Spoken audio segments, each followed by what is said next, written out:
Our great God, you are amazing. We are so blessed to be able to come together, to fellowship together under your name, under your banner, under your cross, under your blood. Lord, in your resurrection, God, you have made us brothers and sisters, Lord. Today, God, we have the privilege of hearing your word from 1 Timothy chapter 3. God, I pray that you would make us attentive to your word as we hear about how you call people to leadership and yet how you call each Christian to excellence in your name, God.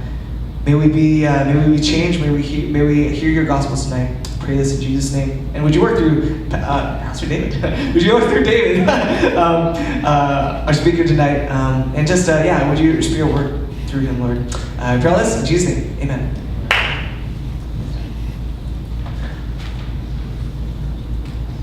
I believe that tonight's message is very important. Let's go through some spiritual warfare today. Some guys follow my Facebook kind of know. I was just really tired today. Just like a weariness and the tiredness. Don't you dare say, did I sleep or did I eat right? Okay, don't you dare start with me. Before I speak on important topics sometimes, like there's a spiritual battle that happens. And so I believe tonight it's an important message. Because tonight we're talking about leading through love and integrity. Is my mic on? Okay. 1 Timothy 3. I selected specific verses out of here because a lot of it is about married people and stuff like that. So I'm going to kind of cater this to you guys. A lot of you guys are going to be leaders. You guys are going to be leaders next year with a title.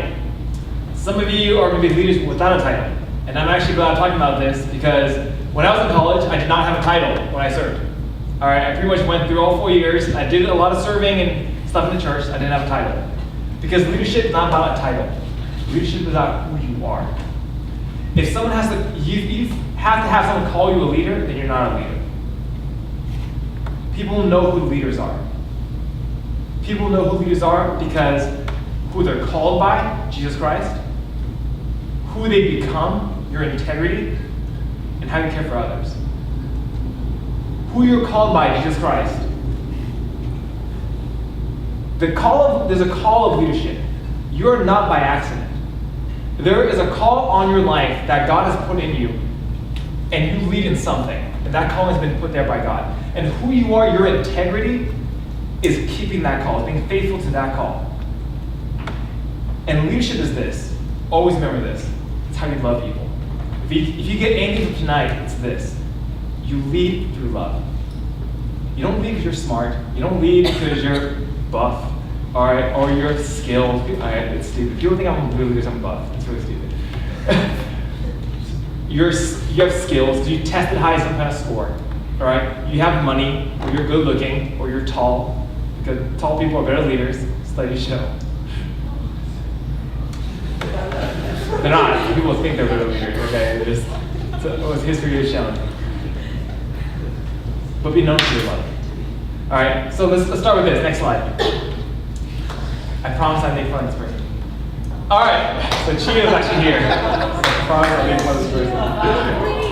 This is actually, I love this picture because there's 3 leaders. Actually, there's a lot more than 3 actually. My wife too. Austin, Chio, and Adam, and my wife Carmen in that picture, and then Jean from the House Church in Shanghai. This was a team to Shanghai about 5 years ago, something like that. It's a bunch of years ago. Yeah, it was before we went to seminary. Here's the situation. The house church in China at this time, 5 years ago, was still growing. They were growing as a church. They needed new leadership. They needed leadership that can understand the situation that Shanghai itself was growing. It was mostly going to be a lot of college kids because all other outer provinces are coming to Shanghai. There'd be a lot of poor people. A lot of migrants are coming into the city to find work. There'd be a lot of orphans. All right, and there's going to be a lot of people who just need to cross cultures and lead. That's what the house church needed to develop. In this picture, what you're seeing is a bunch of us in our 20s, and we ourselves are growing as leaders. And now I can talk to you about myself and my perspective. As I'm in this picture, this is me 5 years ago. One of the things that I'm thinking about, this is my burden. I believed, and I still believe today, that Austin, that Chio, Adam, and my wife Carmen are going to be great leaders. That they're going to lead and do ministry one day. My job as team leader of that missions team is to make sure they develop and grow.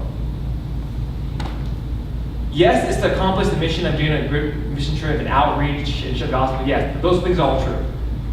But my goal on that trip, and my goal still as being Chio's friend, is to help her grow as a leader. All right? And so that in any kind of encounter I have with her, that the calling of God in her life is grown and developed. That I help her keep her integrity when she says she's a leader, to grow and develop that calling, and for her to love others. That's challenging. Next slide. Because we're 20, all right, and Austin, Chio, and Adam still did not know Chinese.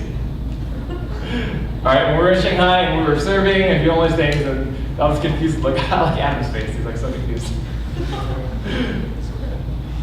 Let me tell you what leadership is not. Leadership is not just about skill sets. If you think you're a good leader because you're talented, you're wrong. You're wrong and you will fail. I'll say that again. If you think you are a good leader because you are talented, you are wrong and you will fail. Because I can point to you tons of examples right now in America, all right, or in the world, of people with talent, but with no character and no love, and they are failures as leaders. So in this picture, I don't care that Chio's Mandarin, actually Chio's Mandarin is pretty good now. Austin's Mandarin is terrible, and so is Adam's. That has no effect on anything. It's about character. What we're talking tonight is about character and about love. It's about reputation. Reputation is how you have character and love over time. As a Christian leader, and go through your Bibles if you don't believe me, find me something where you have to be really good at music to lead. Find me something in the Bible where you have to have a seminary education to lead. Find me something in the Bible where the people have decided that you're a great leader because you're tall or you're buff. Well, that's people look at that. That always ends badly when people do that. Overwhelmingly, what does the Bible talk about? How you follow God. Your character. And I don't care if you lead this fellowship, if you lead Bible studies, if you lead carpool, all right, or like me, I was in college, I didn't have a title. All right, what I did in college, I did a lot of outreach, I just did a lot of my own projects and stuff, I had no title. And I was still leading things. And it's not about skills, because you can learn skills. What it's about, and what I hope you guys get tonight, is about character. And even that is not about you. It's about your desire to ask God for these things. Next slide. Ask God for this. Here's a trustworthy saying. Whoever aspires to be an overseer desires a noble task. You're desiring a noble task. Why? Here's context. Early church. What's happening? A lot of people are joining the church. The church is growing. There's a lot of Jews and Gentiles. And amidst all of this, people are dying. There's persecution. Amongst the early church, you have people who are leaving their old lives, right, where they're cheating on taxes, where they're sleeping around, where they're doing bad things, and they're becoming Christians now. And now they're becoming leaders in the church. And what you also have in that church, right, of you leaving your old life, you're entering this new life where just being a Christian means you can die. Just being a Christian means you can lose your house. Just being a Christian means you can lose your life. And so if you're a leader of this movement, you know what's at stake? Everything's at stake.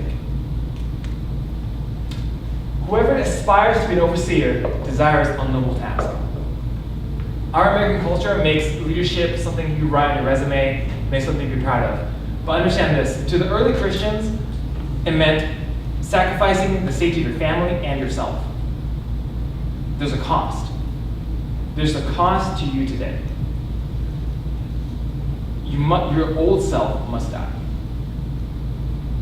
All right? That's the cost. Your old self must die. And this is your new self. You are desiring a noble task. Let me define that for you, noble. Because you're not living for yourself anymore, you're living for others. All right? You're not living for yourself, you're living for others. The judgment, the score sheet on your leadership is how you love others.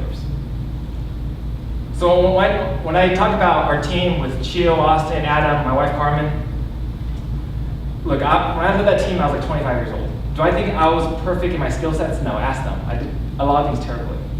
All right, I'm 25, what do you expect of me? All right, and she was like 21 years old, so I expect to do less. But here's what I hope. All right, here's what I hope I got right. That at every moment they knew I cared. That's what I hope I got right. That even though I messed up and I didn't do anything correctly, and on missions you can't do anything correctly because this is new. But that every step of the way that they knew I cared.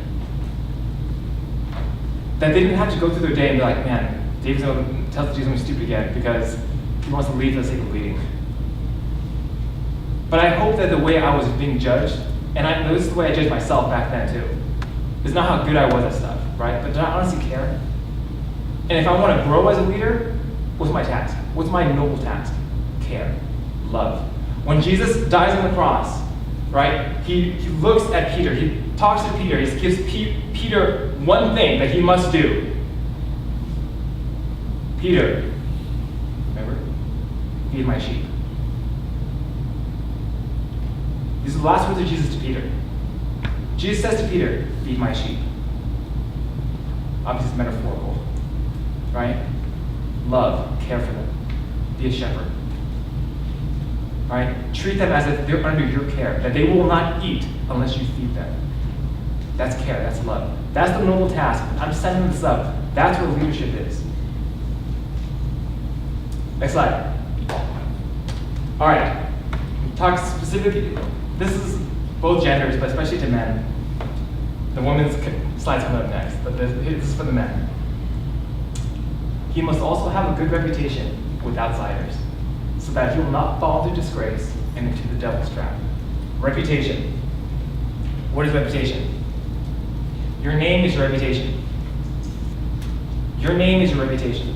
When you sign your name on something, that's your reputation. When you Facebook post something, when you Snapchat something, Instagram, every time I post on Facebook, what happens, right? My name's associated with that post. That's reputation. That is reputation. Every time your name appears anywhere, that's reputation. He must also have a good reputation with outsiders. When I first applied to a missions agency, I love this. The application, of course, it asks for your past recommendation, all that stuff.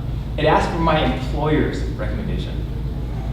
And this is when I worked at LA Fitness, okay? So I had to go to my boss, and I had to tell him, hey, I'm applying for a mission agency. Would you recommend me? That's scary. That scared me to death. Because in that question was, does this person have integrity at work? Does he show up on time? Does he love others? Does he care for others? Right? Can you tell he's a Christian by the way he does his work? Ask that by yourself, for those of you who work or are in study groups and all that stuff. If you ask non-Christians, can they tell you're a Christian by the way you live? I love that when they ask for a mission agency, because essentially what they're asking is that if I didn't put a title next to my name, missionary, Dave Patter, all that stuff, could you still tell I'm a missionary? That's what that questionnaire was about. That's reputation. Because it's too late. By the time I get to the mission field, and then now I put missionary next to my name, just because I'm on the mission field, I'm a different person? No, right? I had to be that person before I went. That's what the application was. So your reputation as a leader, before you put anything next to your name or this fellowship or people know you by, what do non-Christians know you by? What do non-Christians know you by? How do your roommates know you? Okay, then this is the part where I take the guilt away, okay? Because we all fall short, right? Because what I'm trying to say here is I'm not trying to guilt you. God doesn't have a report card where he's grading you. Here's why this is important, reputation. Can people trust you to love them and care for them and do what is right? That's what integrity means and why God cares. God doesn't need you to not steal things because the world's gonna run out of things if you steal them all. Alright? God doesn't need you to not listen to bad music because somehow that's gonna be the worst thing in your world. You go to hell if you listen to bad music or watch Game of Thrones. Alright? That honestly, God doesn't really care. I promise you, he doesn't really care. Here's why that matters. Here's why reputation matters. Because young Christians and people who do not know Jesus Their encounter with Jesus is going to be through your life. That's why God cares. That's why God cares. It's because if people are going to see Jesus through your life, and if the best thing you can give to people is Jesus Christ, are you just displaying that? And that's why I'm telling you that's why effort means more than anything, because people can tell when you're trying. Right? No one expects you to be perfect, but people can tell when you're trying. That's reputation. Reputation is, are you trying? Are you careful with your words? Okay, so when I post on Facebook, I'm super careful because my name pops up, David Pat, and my non-Christian and Christian friends see my name pop up. Are those words representative of who I want to be? Another way to think about it, I buy everything on a credit card. And when I buy a credit card, I sign my name. When I'm signing my name, I said this thing I buy is in line with my values. Okay? I sign my name, David Pat. My last name Pat was my wife's last name. So I'm also saying this thing I buy is in line with my wife's values too. It's our family's values. And I'm not gonna guilt you, but that's why I don't go to Coachella. Okay? I go to Coachella because if I sign a receipt, I'm not signing my name to a Coachella receipt. It's not what I believe in. It's not my values. That's not my reputation. I will not be known for that. So I will not put my name on that piece of paper. That's reputation.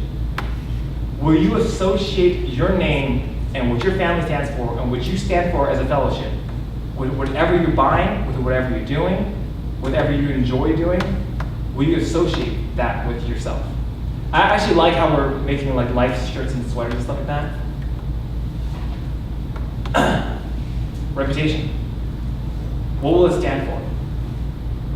And let me challenge you in this, okay? It's not about things you don't do, okay? Because that's how you get super self-righteous. Like, oh, I'm a CC, I don't do this.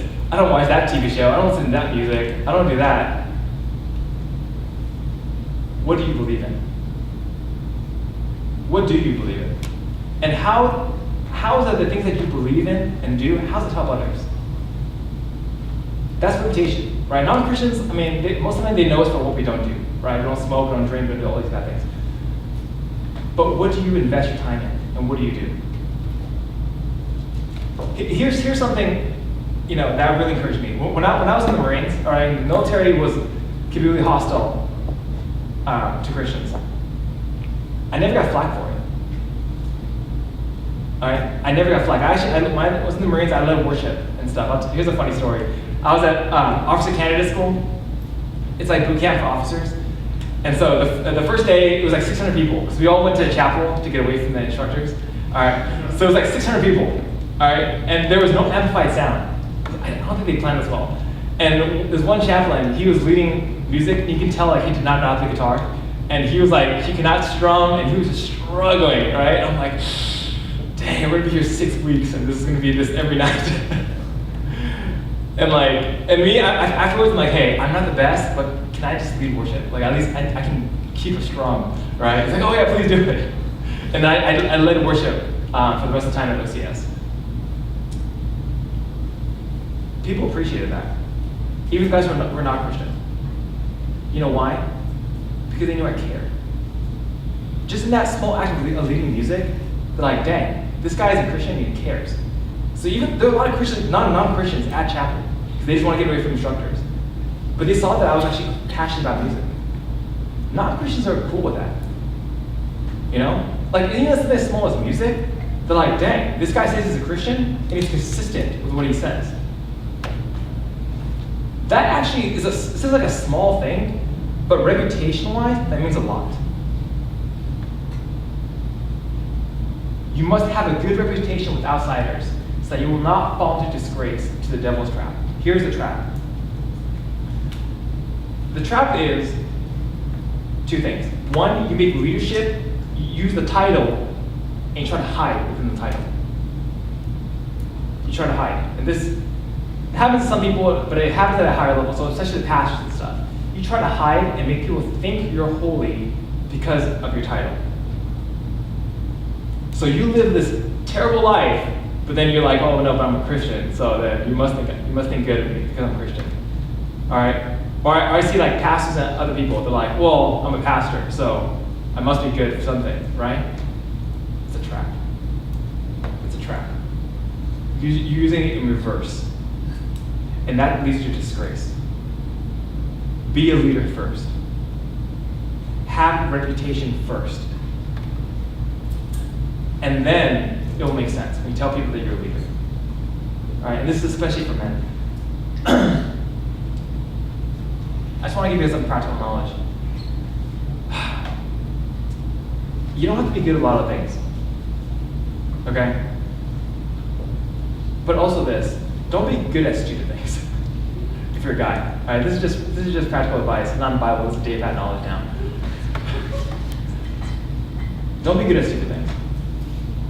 I think what the reason why a lot of us develop bad reputations, all right, and why we end up on bad roads is because we engulf in stupid things. All right, and I understand who's saying this. All right, I'm a bodybuilder who does comic books. All right, so understand who's saying this. Don't get involved in stupid things that don't help you grow as a person, that don't help you with your walk with God, all right, that you do not feel a part of your calling. Don't get involved in things that are just distractions. Don't live for pleasure. That's my point. That's what I'm saying. Because what ends up happening is you become known for those stupid things because you get engulfed in them, and it becomes who you are. And don't do that. Qualifiers. Some of you guys feel guilted already. I'm not talking about video games. I don't care if you play video games. All right, I play video games with my wife. My wife plays WoW with me. All right. Remember, I'm a bodybuilder, so I work out a lot, so I'm not going to trivialize whatever you do. Okay? Everyone has that thing. It could be studying. It could be looking for a job. It could be your girlfriend. It could be your family. All right? It could be a number of things. Don't be engulfed by stupid things. And only you and God can say what that stupid thing is. What is your reputation? When you associate your name with something, when you sign your name to buy something, that's who you are. Be of good reputation, especially with non-Christians. Especially with non-Christians, when they see you talk on social media. When non-Christians check you out at Best Buy or Vons or anything like that, whatever you buy, every time you sign your name, that's your reputation. Next slide. So in the same way, women are to be worthy of respect, not malicious talkers and temperate, but temperate and trustworthy in everything. Women are to be worthy of respect. Let's start with men first. Men, are you treating women with respect? Men, are you treating women with respect? Women, you are leaders. Men, treat women like leaders. Women, you are leaders. Men, treat women like leaders. So women, carry yourself in a way that is worthy of respect. You know what, I'll talk about this, all right? I feel like I have authority about this because I do bodybuilding. Dress in a way that carries respect. Talk in a way that carries respect. Interact in a way with men that garners respect. People ask me about clothing and stuff all the time, and they should, because what I do. Dress in a way, be fashionable, like all that stuff, appreciate fashion and appreciate clothes, but dress in a way that people will respect you. Talk in a way that people will respect you. Let me qualify this. It's not cute or funny to be stupid. Okay? Let me just put that out there. All right? And I'm saying this because there's something about our culture sometimes, like, people think it's cute when women are stupid. All right? No, it's not. It's not cute. All right? It's really dumb. All right? I'll say that, yeah, when I first met Carmen never gave me the impression, like, she was, like, flirting by being stupid. You know how some girls do that? All right? Come on, let's be honest. It's like, oh, you're so smart. It's like, oh, it's such and such. It's fine. It's a way of talking, right? Whatever. If you do that, you do that. But talk in a way, dress in a way, carry yourself in a way that's worthy of respect. I'll give you an example. I'll tell you a pet peeve of mine. One of the things we do in bodybuilding that I don't like anymore, I try to get people not to do, is that when men win, they have the women presenters around them, and the women are like fawning over the man. I know that's what we do in our culture. I'm not okay with that anymore. Okay? Here's why I'm not okay with that anymore. Because if a woman wins, right, two men don't fawn over the woman, right?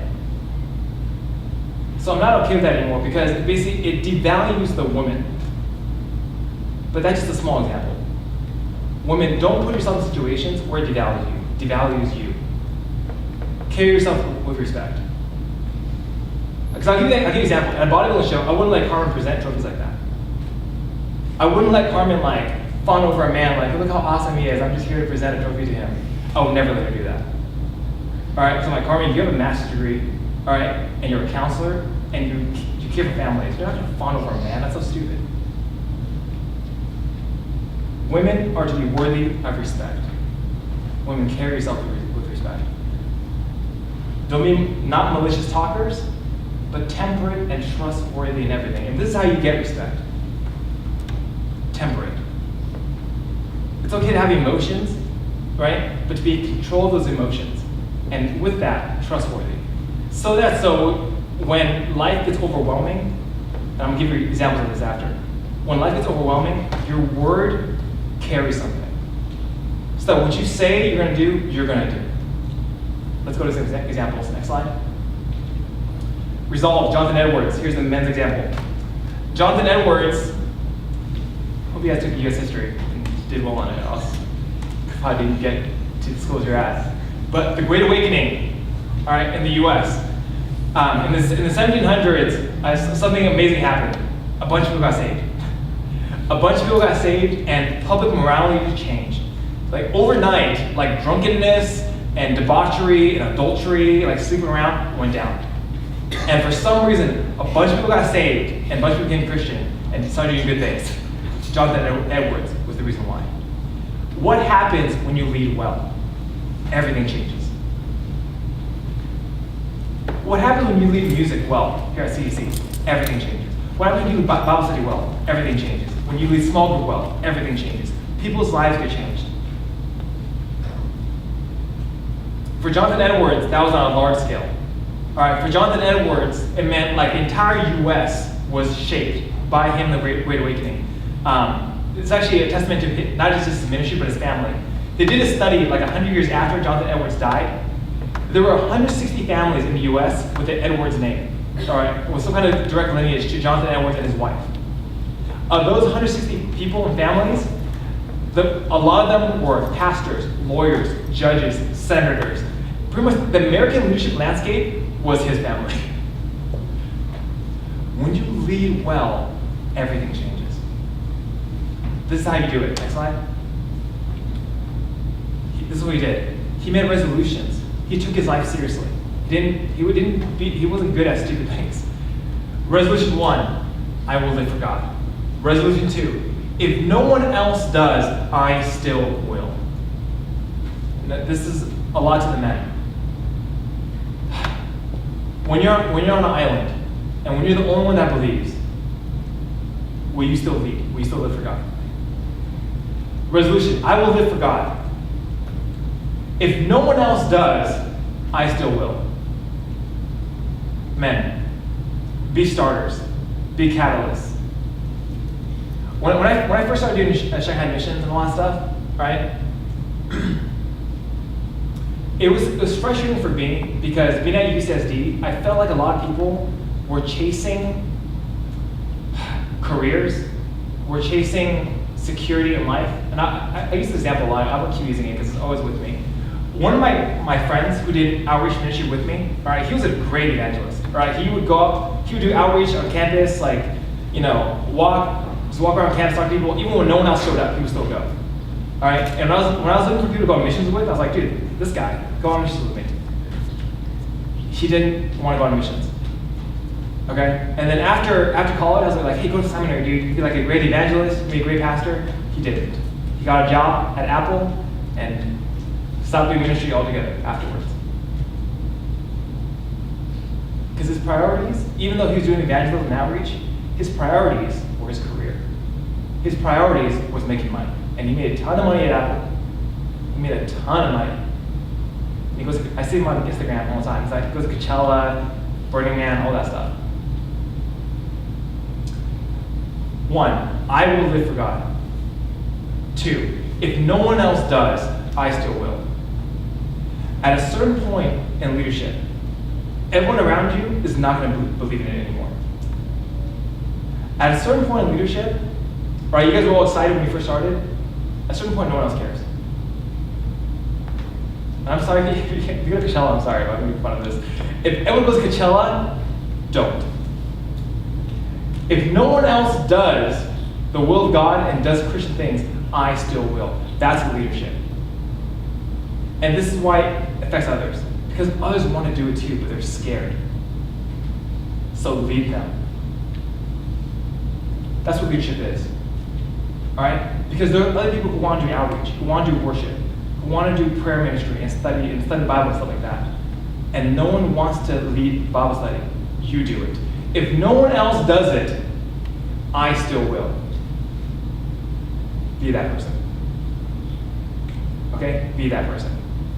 Even when everyone else around you has given up and the passion is gone, not you. That's the legacy of Jonathan Edwards. I will live for God, and if no one else does, I still will. Second slide. Next one. And Lottie Moon. This is the part I was praying about a lot today. I talked about Lottie Moon in my class on missions, Sunday school. She'd be there. She's like the patron saint of missions in the Southern Baptist Church. Lottie Moon was a great missionary to China. A lot of great missionaries can draw their careers originally from her. She wasn't afraid. One of the struggles in her life was that when she first went out to the mission field, she wasn't allowed to preach to men. Okay? So her ministry originally was only to children and to women. And then she got fed up with it and then just decided to do it anyways. So she started preaching to men, and she wasn't allowed to go to the dangerous parts of China. She didn't care. She started doing it anyways. And then eventually she did it long enough that no one else cared either. Lottie Moon was there in China during some of the hardest times in China. She was there through the Boxer Rebellion. She was there through the famines and stuff that followed the Boxer Rebellion. She led the mission even when the mission went bankrupt. So even when there was no funds coming in and all that stuff, she still led. So when there was trouble in China because of war, she stayed. When there was trouble because of famine, she stayed. When there was no money, she stayed. And when people didn't let her do her job, she didn't care. Women, this is the legacy of the women before you. She says this, I pray that no missionary will ever be as lonely as I have been. That's how she felt. She was not married. To the day of her death, she was not married. And a lot of times she felt alone on an island, that no one understood her. Here's the reality. This is the women, okay? I'm sorry that not enough people have encouraged you to be leaders in your life. All right, as a man, I'm sorry. I'm sorry this is your reality. You have to work twice as hard. Okay? I'm not gonna lie to you. This is true. You're gonna have to work twice as hard. Women, and everything you do, you're gonna have to work twice as hard. To have people take you seriously, because you're a woman, all right?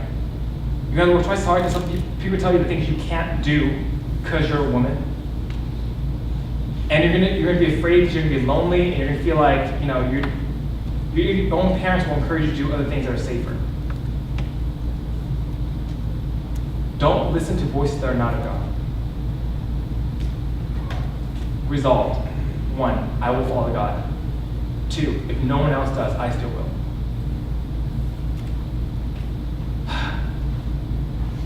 As a missionary in OMF, I see this a lot. We have a lot of single missionaries, and they're almost all women. I don't ever see single men. Resolve it in your heart. Understand that there is a burden and there's a price to pay for leadership. And it's often this, loneliness. Leadership is a great thing, but I'm not gonna lie to you, it's a hard thing. In your own heart, can you resolve and be okay with the fact that you're going to be lonely? They're going to be on an island. They're going to have to work twice as hard. I brought up this example for you guys because this is the reality. Lottie Moon ended her life like she did most of the ministry.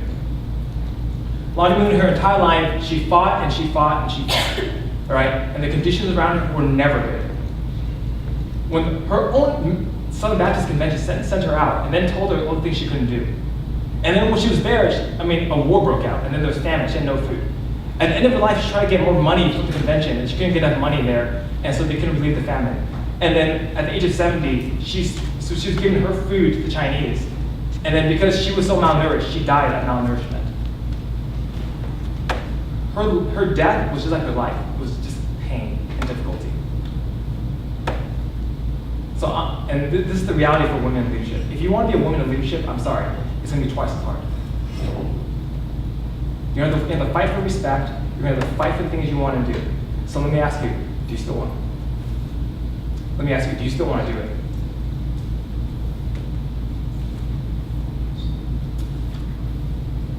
In this fellowship, we've decided that some of you can get titles as leaders. Let me ask you this. If it's hard, if no one else wants to do it, do you still want to do it? I pray that no missionary will be as lonely as I have been.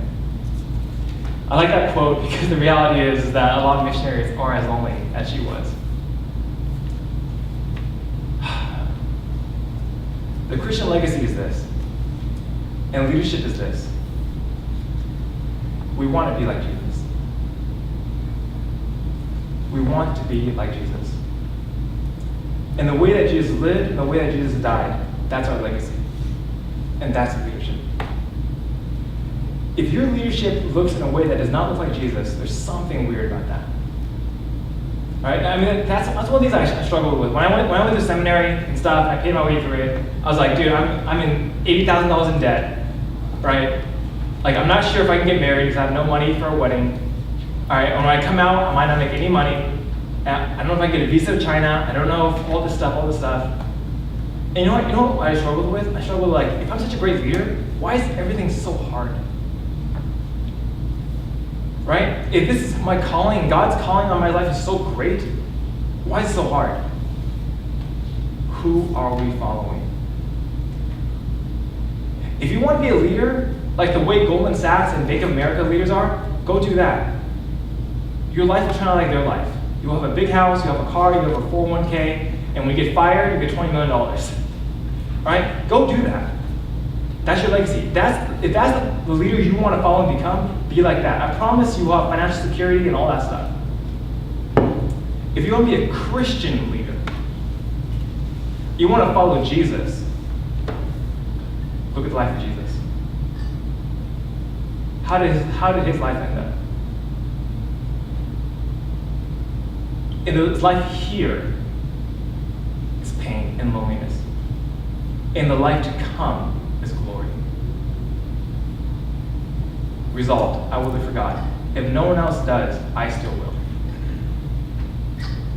And on a happy note, I don't want to tell you what leadership means. All your leadership will look different. Okay? All your leadership will look different. I can't tell you what the results of your leadership, how it will pay off. Okay? In that first slide, I can tell you, I showed you guys Chio, Austin, and Adam, Mario Carmen.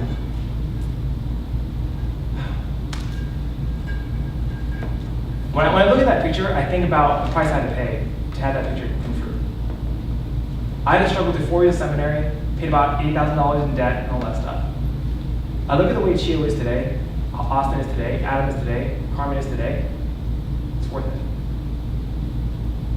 And even if it's just a short period, I was just with them in Shanghai, and I helped them like order Chinese food and show them around and hang out with House Church. Just to be part of the life that short period of time, to see how they turn out today, it's worth it. To see the effect that they had on people in China. We did ministry to orphans in China. So some of the orphan girls, we had a chance to see them grow from teenagers, get saved.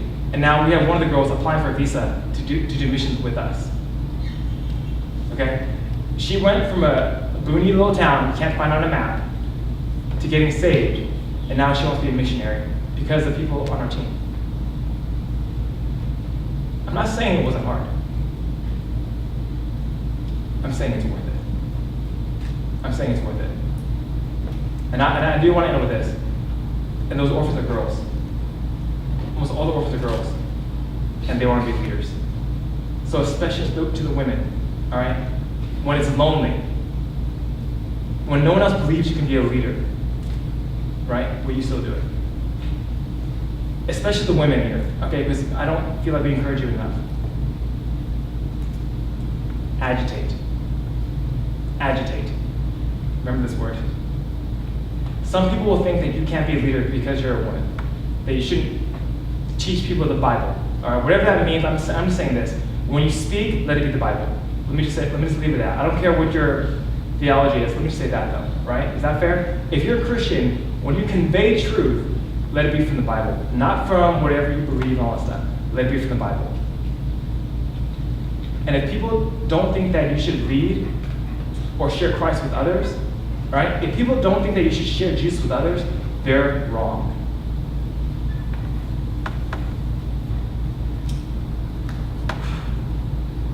Have the courage in your heart to say, some people are wrong. I will follow God. If no one else does, I still will. Let's pray.